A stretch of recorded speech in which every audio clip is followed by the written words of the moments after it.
السلام نے جیل میں کس طرح زندگی بسر کی، اس حوالے سے ہمیں ایک واقعہ سنایا ایک دن کا، اور یہ فرمایا کہ اب اسی پر قیاس کر لو، اس طرح انہوں نے جیل کے اندر زندگی بسر کی ہے کہ جہاں موقع ملا فوراً انہوں نے اللہ کا تعارف کرایا ہے، اس طرح انہوں نے زندگی بسر کی اور نیکی والی زندگی انہوں نے بسر کی ہے۔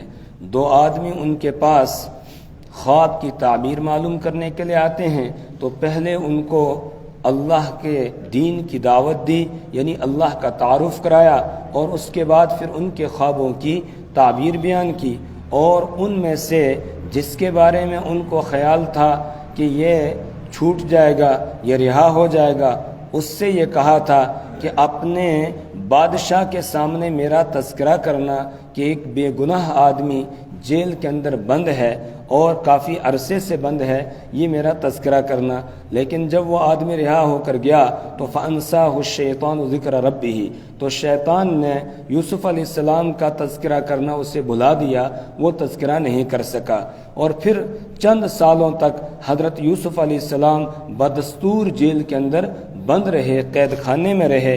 جب اللہ کو منظور ہوا کہ اب یوسف علیہ السلام کو جیل سے باہر نکلنا ہے اور نکلتے ہی تخت شاہی پہ بٹھانا ہے، تو اللہ تبارک و تعالیٰ نے بادشاہ کو ایک خواب دکھایا، اسی خواب کا آگے تذکرہ ہے۔ وقال الملك إني أرى 7 بقرات سمان يأكلهن 7 عجاف وقال الملك، اور بادشاہ نے کہا، ریان بن ولید بادشاہ کا نام مفسرین نے لکھا ہے، بڑا نیک بادشاہ تھا بھی غیر مسلم، لیکن یہ کہ طبیعت کے اعتبار سے شریف النفس تھا، نیک تھا، اور بعد میں یوسف علیہ السلام کے ہاتھ پر کلمہ پڑھ کے مسلمان بھی ہو گیا، اور جب کلمہ پڑھ کے مسلمان ہو گیا تو مسلمان ہوتے ہی اس نے یہ کہا، اب جب کلمہ آپ کا پڑھ لیا ہے تو اب آپ میری ماتحتی میں نہیں رہیں گے، بلکہ آپ ہی سلطنت کو سنبھالیے، آپ ہی بادشاہت کو سنبھالیے، اب تو میں آپ کے ماتحت رہوں گا۔ بادشاہت اس نے چھوڑ دی تھی، تو اس کا تذکرہ ہے کہ وقال الملك انی ارى 7 بقرات سمان، اور بادشاہ نے کہا، انی ارى، بے شک میں نے خواب میں دیکھا ہے، 7 بقرات سمان، 7 موٹی گائیں، یأکلہن 7 عجاف، جنہیں کھا رہی ہیں 7 دبلی گائیں، یعنی 7 موٹی گائیں دیکھی ہیں جنہیں 7 دبلی گائیں کھا رہی ہیں۔ تو بڑے تعجب کی بات ہے کہ گائے اگر مر جائے اس کو تو کتے کھاتے ہیں یا دوسرے اور درندے کھاتے ہیں، گائے کسی گائے کو کھاتی نہیں ہے۔ تو یہاں وہ خواب میں دیکھ رہا ہے کہ 7 موٹی تازی گائیں ہیں اور انہیں 7 دبلی گائیں کھا رہی ہیں۔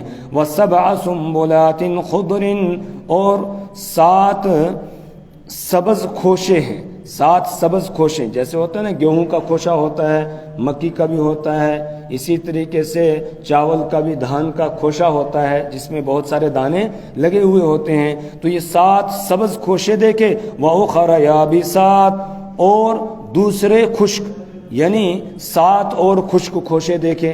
تو 7 موٹی تازی گائے دیکھیں جنہیں 7 دبلی گائے کھا رہی ہیں، اور 7 سبز کھوشے دیکھے اور 7 خشک کھوشے دیکھے۔ یہ خشک کھوشے ان 7 سبز کھوشوں کے اوپر لپٹے ہوئے ہیں۔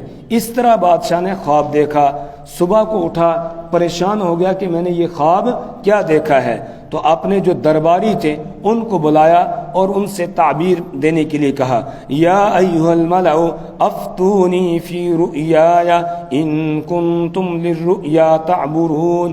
بادشاہ نے کہا، یا ایھا الملأ، اے درباریو، اے میرے وزیرو، افتونی، مجھے فتویٰ دو، یعنی تعبیر بتاؤ، فی رؤیای، میرے خواب کے بارے میں، ان کنتم للرؤیا تعبرون، اگر تم خوابوں کی تعبیر دیتے ہو، یعنی تمہیں تعبیر آتی ہے تو میرے اس خواب کی تعبیر مجھے بتاؤ کہ کیا ہوگی۔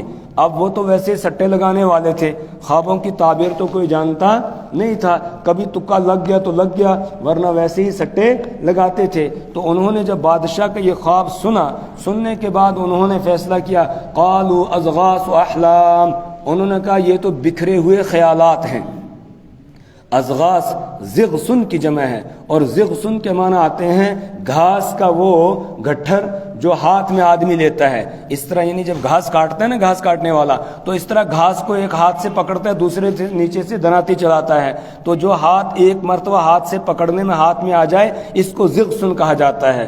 اس میں کچھ جو ہے گھاس کے تنکے بڑے ہوتے ہیں، کچھ چھوٹے ہوتے ہیں، کچھ جو ہیں وہ سبز ہوتے ہیں، کچھ خشک ہوتے ہیں، کچھ موٹے ہوتے ہیں، کچھ باریک ہوتے ہیں، تو ہر طرح کے اس میں ہوتے ہیں. تو گویا بکھرے ہوئے گھاس کے وہ تنکے اس کے ہاتھ میں آتے ہیں، تو اسی کی جمع ہے ازغاس. اور احلام حلم کی جمع ہے، اور حلم کے معنی آتے ہیں خیال، اسی کی جمع احلام خیالات. تو انہوں نے کہا ازغاس و احلام، یہ تو بکھرے ہوئے پراگندہ خیالات ہیں، ایسے ہی خیالات ہیں، کوئی خاص اس کی حقیقت نہیں ہے. یہ انہوں نے کہہ دیا. حالانکہ ہم پیچھے پڑھ کر آئے کہ خواب کی کتنی قسمیں ہیں؟ 3 قسمیں ہیں. ایک تو وہ ہوتے ہیں حدیث النفس، جو خیالات ہوتے ہیں، دن میں آدمی جو سوچتا ہے اور جو کرتا ہے رات کو خواب میں ویسے ہی دیکھتا ہے، وہ خیالات ہوتے ہیں، ان کو حدیث النفس کہا جاتا ہے.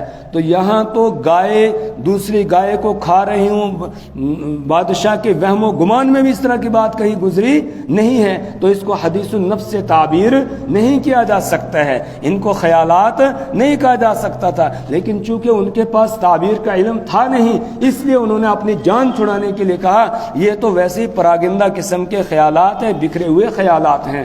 وما نحن بتأویل الاحلام بعالمین، اور ہم پراگندہ خیالات کی تعبیر ہم نہیں جانتے ہیں. وما نحن، اور نہیں ہیں ہم، بتأویل الاحلام، خیالات کی تعبیر کو بعالمین، جاننے والے، ہم خیالات کی تعبیر کو جاننے والے نہیں ہیں. اس طرح کہہ کے انہوں نے جان چھڑا دی. لیکن بادشاہ ان کے اس جواب سے مطمئن نہیں ہوا. کیوں؟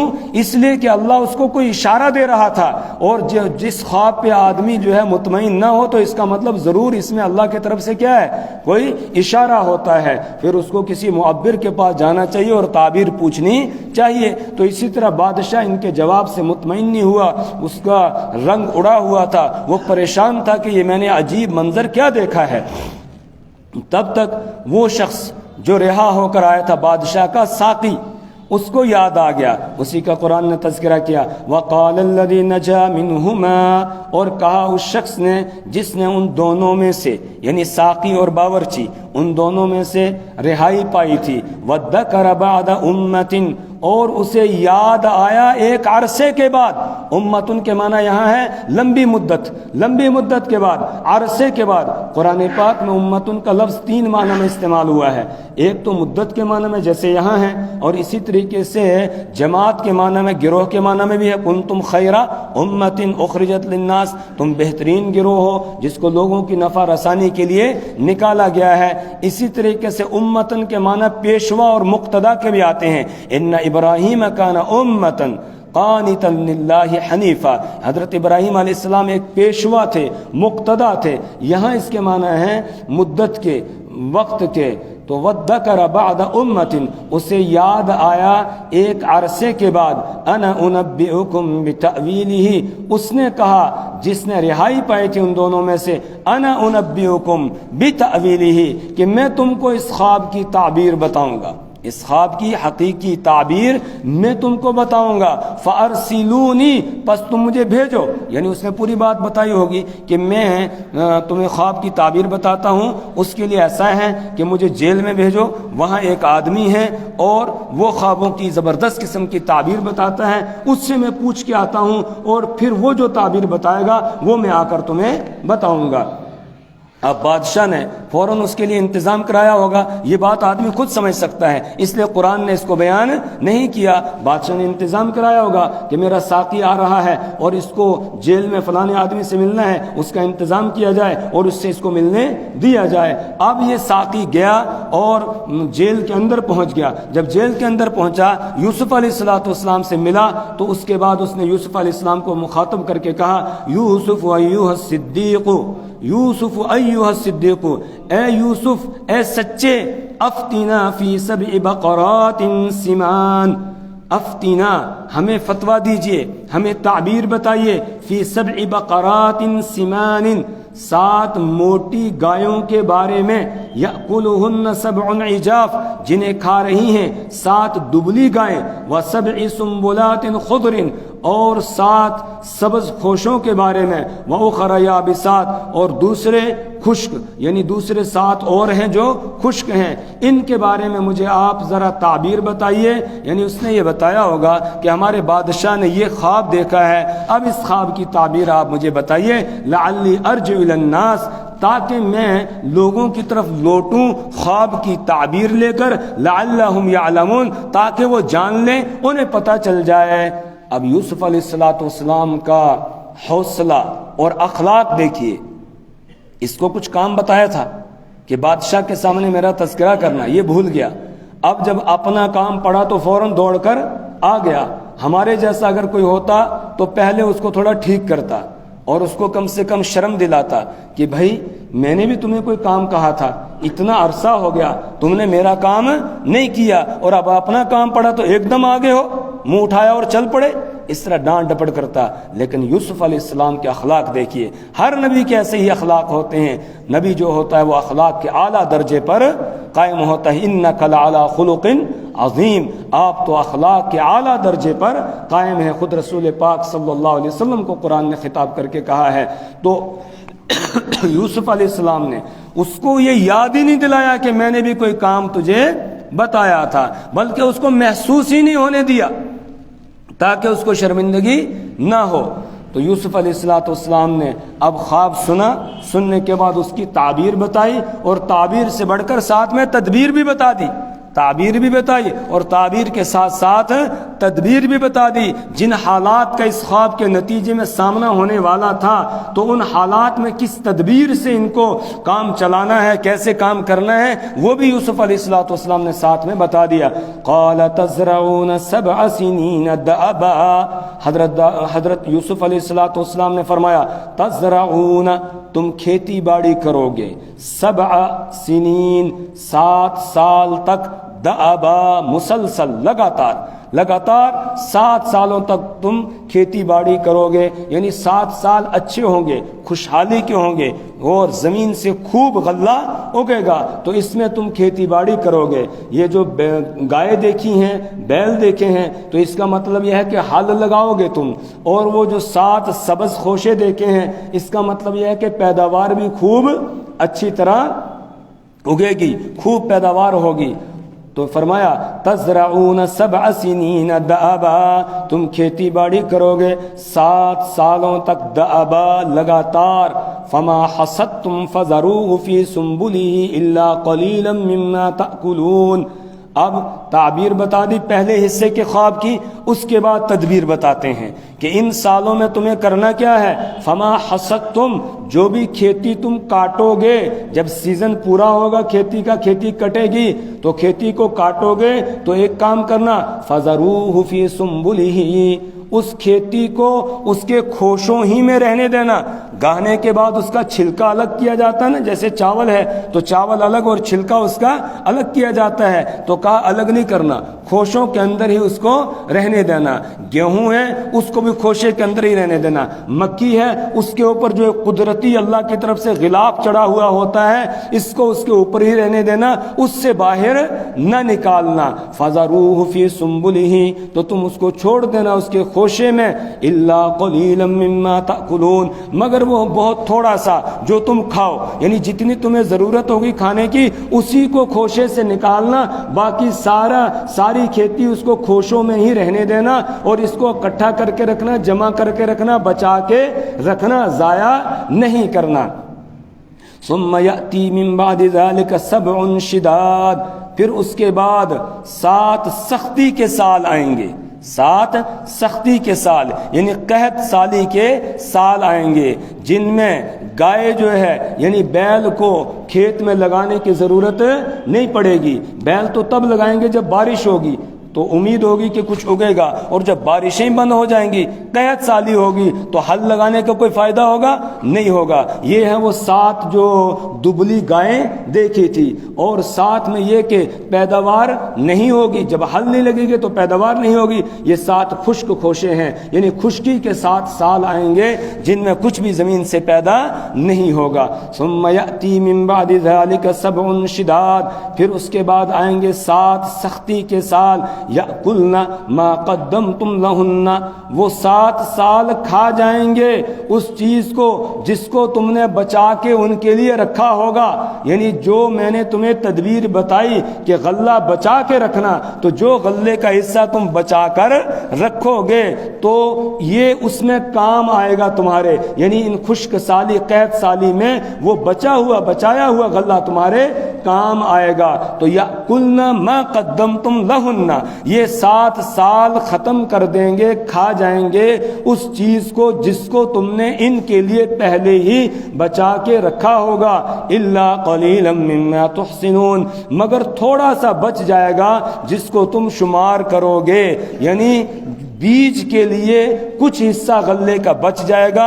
مطلب یہ ہے کہ تھوڑا بچا کے رکھنا بیج کے لیے، سارا ہی دینا کسی کو، سارا ہی ختم نہ کر دینا، کیونکہ 7 سال خشکی کے آئیں گے، پھر جو اس کے بعد 15واں سال آئے گا اس سال خوب بارشیں ہوں گی، تو اب جب بارش ہوں گی تو کھیتی کے لیے بیج چاہیے، اس لیے بیج کے لیے کچھ بچا کے رکھنا، محفوظ کر کے رکھنا۔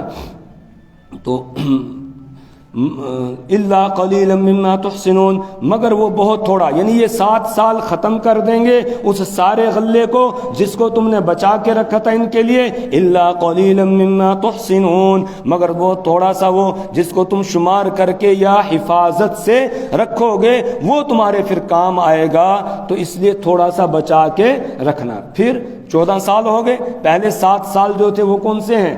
خوشحالی والے، اب 7 سال آگے قحط سالی والے۔ اس کے بعد ثم یأتی من بعد ذلك عام، پھر اس کے بعد 1 سال آئے گا، فیہ یغاث الناس، جس میں لوگوں کو خوب بارش دی جائے گی، وفیہ یعصرون، اور اس میں لوگ نچوڑیں گے، یعنی انگور وغیرہ خوب پھل وغیرہ ہوں گے، اور ان پھلوں کو نچوڑیں گے، اور نچوڑ کر ان کو شراب بنائیں گے، سرکہ بنائیں گے، اور چیزیں جو پھلوں کو نچوڑ کر بنائی جاتی ہیں وہ بنائیں گے۔ تو اس کے بعد 15ویں سال میں خوب بارشیں ہوں گی۔ یہ تعبیر بتائی حضرت یوسف علیہ السلام نے۔ اب اس نے یہ تعبیر اور تدبیر دونوں باتیں سنی، اور سن کر یہ فوراً واپس آیا، آ کر بادشاہ کو سنایا، بتایا کہ بادشاہ سلامت یہ خواب کی تعبیر ہے۔ بادشاہ نے پوچھا یہ کس نے بتائی؟ تو انہوں نے کہا کہ جیل میں ایک آدمی ہے یوسف نام کا، اس نے یہ بتائی ہے، بڑا نیک آدمی ہے، اس نے یہ تعبیر بتائی ہے۔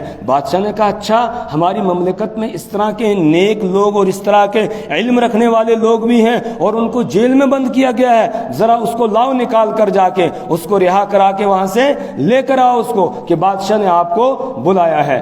قال الملک ائتونی بہ، اور بادشاہ نے کہا ائتونی، میرے پاس لے آؤ، بھی اس کو، یعنی یوسف علیہ السلام کو میرے پاس لے کر آؤ۔ آج جو ہے اس کو تذکرہ کرنے کی ضرورت ہی نہیں پڑی، بلکہ تذکرہ خود بخود ہو گیا۔ جو یوسف علیہ السلام نے ساقی سے کہا تھا نا میرا تذکرہ بادشاہ کے سامنے کرنا، تو اس کو تذکرے کی ضرورت ہی نہیں پڑی، تذکرے کا انتظام اللہ نے خود کر دیا، خود ہی انتظام ہو گیا، اور بادشاہ یہ کہہ رہا ہے کہ میرے پاس ان کو لے کر آؤ۔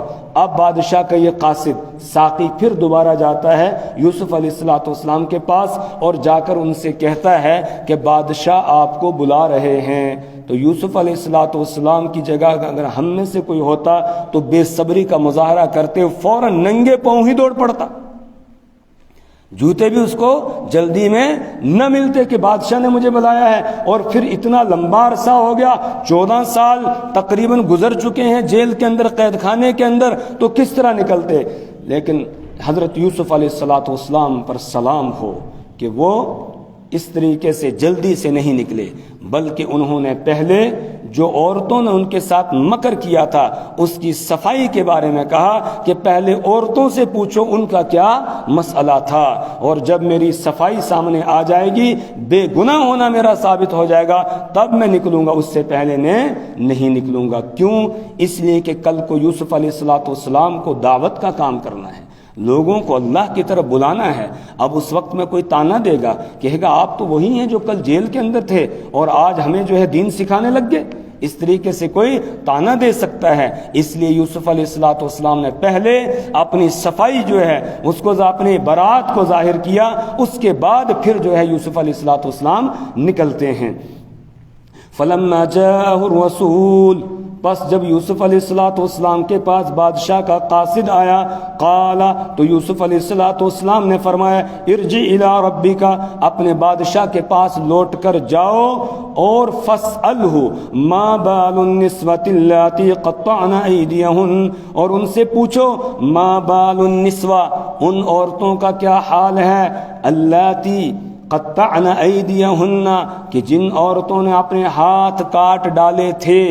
یہاں بھی دیکھیے یوسف علیہ السلام کی عقل مندی اور سمجھداری کہ یہاں عزیز مصر کی بیوی کا تذکرہ نہیں کیا، بلکہ ان عورتوں کا تذکرہ کیا جنہوں نے اپنے ہاتھ کاٹے تھے۔ کیوں؟ عزیز مصر کی بیوی کے احسانات ہیں، اس کے گھر میں پرورش پائی ہے یوسف علیہ السلام نے، اس کو بدنام کرنا نہیں چاہتے ہیں، اس لیے کہا ان عورتوں سے پوچھو ان کا کیا حال ہے جنہوں نے اپنے ہاتھ کاٹ ڈالے تھے۔ اب بادشاہ نے بلایا، بھئی کیا معاملہ ہے، کن عورتوں نے ہاتھ کاٹے ہیں؟ ان عورتوں کو بلایا گیا، بلانے کے بعد بادشاہ پھر ان سے پوچھتا ہے کہ آپ بتاؤ کہ تمہارا کیا معاملہ تھا یوسف کے بارے میں، تو عورتیں بالکل صاف صاف اور سچ سچ بتا دیتی ہیں۔ تو یوسف علیہ السلام نے اس قاصد سے کہا، ارجع الی ربک، لوٹ جا اپنے بادشاہ کی طرف، فاسألہ، پھر ان سے پوچھ، ما بال النسوہ، ان عورتوں کا کیا حال ہے، اللاتی قطعن ایدیہن، کہ جنہوں نے اپنے ہاتھوں کو کاٹ ڈالا تھا، ان ربی بکیدہن علیم، اور ساتھ ہی بتایا بے شک میرا رب ان کی تدبیر، ان کے مکر کو خوب جانتا ہے، اللہ خوب جانتا ہے، اللہ کے علم میں ہے، اور وہ سچائی کو ظاہر کرے گا، لیکن میں تب تک نہیں نکلوں گا جب تک سچائی سامنے نہ آ جائے۔ اب یہ واپس آیا قاصد، آ کر بادشاہ سے بتایا، بادشاہ نے عورتوں کو بلایا اور بلا کر ان سے کہا، بادشاہ نے، قال ما خطبکن اذ راوتن یوسف عن نفسہ، بادشاہ نے پہلے حقیقت حال معلوم کی ہوگی کہ کیا مسئلہ تھا، کیا معاملہ تھا، ساری کہانی اس نے سن لی۔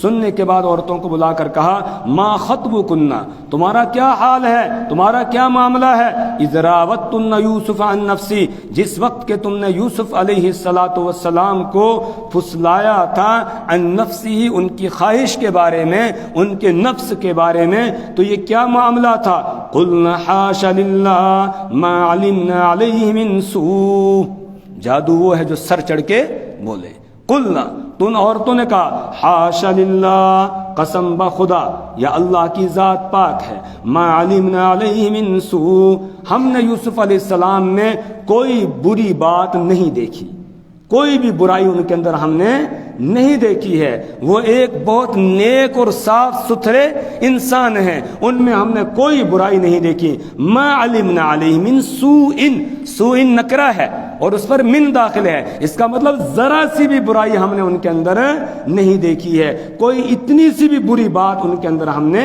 نہیں دیکھی۔ ما علمنا علیہ من سوء، اور ہم نے نہیں جانا ہے ان کے بارے میں من سوء، کسی برائی کو۔ جب عزیز مصر کی بیوی زلیخا نے دیکھا کہ ماحول ایسا بن گیا ہے، عورتیں بھی یوسف علیہ السلام کی تعریفی کر رہی ہیں، ان کی صفائی کو بیان کر رہی ہیں، اور بادشاہ کے بھی دل میں وہ جگہ پکڑ چکے ہیں، تو اب عزیز مصر کی بیوی بھی فوراً بول میں پڑی، اس نے بھی سچ سچ بالکل بتا دیا۔ قالت امرأۃ العزیز، عزیز مصر کی بیوی نے کہا، الآن حس الحق، کہا اب حق ظاہر ہو گیا، سچ ظاہر ہو گیا، کہا یہی سچ ہے، جو میں نے الزام لگایا تھا وہ جھوٹا تھا، سچ یہی ہے۔ حالانکہ ایک مرتبہ سچ پہلے بھی ظاہر کر چکی ہے، کب؟ عورتوں کے سامنے بیان کر چکی تھی، لیکن عام لوگوں کے سامنے اس نے اس کو بیان نہیں کیا تھا۔ اس لیے عام لوگوں کے ذہن میں یہی ہے کہ یوسف علیہ السلام کی غلطی ہے، اس لیے کہ جو جیل جاتا ہے کوئی نہ کوئی قصور ہوتا ہے، تالی دونوں ہاتھوں سے، ایسے کہتے ہیں نا لوگ، تالی دونوں ہاتھوں سے بجتی ہے، ایسے نہیں میں ہوتا ہے، ایسے کوئی تھوڑی جاتا ہے جیل میں، کچھ نہ کچھ کیا ہوگا تبھی گیا ہے۔ اس لیے لوگ اس طرح کی باتیں کر رہے تھے، کیوں؟ اس لیے کہ ان کے سامنے حقیقت حال نہیں تھی۔ آج عزیز مصر کی بیوی نے بالکل سچ کہہ دیا، الآن حس الحق، اب حق ظاہر ہو گیا، سچ ظاہر ہو گیا، انا راودته عن نفسه۔ اگر صرف اتنا ہی کہہ دیتی سچ ظاہر ہو گیا، تب بھی بات مکمل نہیں ہوتی، تب بھی بات مکمل نہیں ہوتی۔ ابھی بھی لوگوں کے ذہن میں کچھ خلجان باقی رہتا۔ وضاحت کرتے ہوئے آگے کہتی ہے، پوری کھول کے بات کہتی ہے، انا راودته عن نفسه، میں نے ہی اس کو پھسلایا تھا اس کے نفس کے بارے میں، وَإِنَّهُ لَمِنَ الصَّادِقِينَ، اور بے شک یہ تھا سچوں میں سے، یہ تو سچا تھا، میں ہی جھوٹی تھی، میں نے ہی اس کو پھسلایا تھا اور اس کو گناہ میں مبتلا کرنے کی کوشش کی تھی۔ ذَلِكَ لِيَعْلَمَ أَنِّي لَمْ أَخُنْهُ بِالْغَيْبِ، اور یہ بات جو میں کہہ رہی ہوں کہ اب حق ظاہر ہو گیا اور میں نے ہی پھسلایا تھا، یہ بات میں اس لیے کہہ رہی ہوں، لیعلم، تاکہ عزیز مصر بھی جان لے، انی لم اخنہ بالغیب، کہ میں نے اس کی خیانت نہیں کی ہے اس کی عدم موجودگی میں، یعنی کوشش تو میں نے کی ہے لیکن خیانت ہوئی نہیں ہے۔ وَأَنَّ اللَّهَ لَا يَهْدِي كَيْدَ الْخَائِنِينَ، اور اللہ تبارک و تعالی خیانت کرنے والوں کی تدبیر کو مکمل نہیں کرتا ہے۔ یہدی، لا یہدی کا معنی یہ ہے کہ اس کو اللہ تعالیٰ کامل اور مکمل نہیں کرتا ہے۔ وَأَنَّ اللَّهَ لَا يَهْدِي كَيْدَ الْخَائِنِينَ، اللہ تبارک و تعالیٰ خیانت کرنے والوں کی تدبیر کو، ان کے پلان کو مکمل نہیں ہونے دیتا ہے، سرے تک نہیں پہنچنے دیتا ہے۔ اور ساتھ ہی کہتی ہے، وَمَا أُبَرِّئُ نَفْسِي، میں اپنی کوئی برات ظاہر نہیں کرتی ہوں، اپنی پاک بازی کو ظاہر نہیں کرتی ہوں۔ ان النفس لامارۃ بالسوء، بے شک نفس تو برائی پر ہی اکساتا ہے، آمادہ کرتا ہے۔ الا ما رحم ربی، مگر وہ نفس جس پر میرا رب رحم کرے وہی بچ سکتا ہے، ورنہ تو نفس کا کام ہے انسان کو برائی پر آمادہ کرتا ہے، ابارتا ہے۔ ان ربی غفور الرحیم، بے شک میرا رب بہت بخشنے والا، بہت رحم فرمانے والا ہے۔ یہ ذالک لیعلم انی لم اخنہ بالغیب، اس کی ایک تفسیر تو یہی ہے جو میں نے آپ کے سامنے عرض کی کہ یہ زلیخا کا قول ہے، امرات عزیز مصر کی بیوی کا یہ قول ہے۔ وہ کہہ رہی ہے کہ تاکہ عزیز مصر جان لے کہ میں نے کوئی خیانت کا کام نہیں کیا ہے، اور ساتھ ہی یہ بھی بتایا کہ میں اپنی برات بھی ظاہر نہیں کرتی ہوں، غلطی انسان سے ہو سکتی ہے، اس لیے کہ نفس لگا ہوا ہے اور نفس انسان کو برائی پر ہی آمادہ کرتا ہے، اکساتا ہے۔ اور دوسری تفسیر یہ ہے کہ نہیں، وَإِنَّهُ لَمِنَ الصَّادِقِينَ تک تو عزیز مصر کی بیوی کی بات ہے، اور ذالک لیعلم، یہاں سے یوسف علیہ السلام کی بات ہے، ان کا مقولہ ہے کہ یوسف علیہ السلام نے جو یہ کہا کہ جاؤ جا کے بادشاہ سے پہلے یہ پوچھو کہ ان عورتوں کا کیا حال ہے جنہوں نے اپنے ہاتھ کاٹ دیے تھے، اور یہ میں اس لیے پوچھوا رہا ہوں تاکہ میرا مالک عزیز مصر جس نے مجھے خرید کے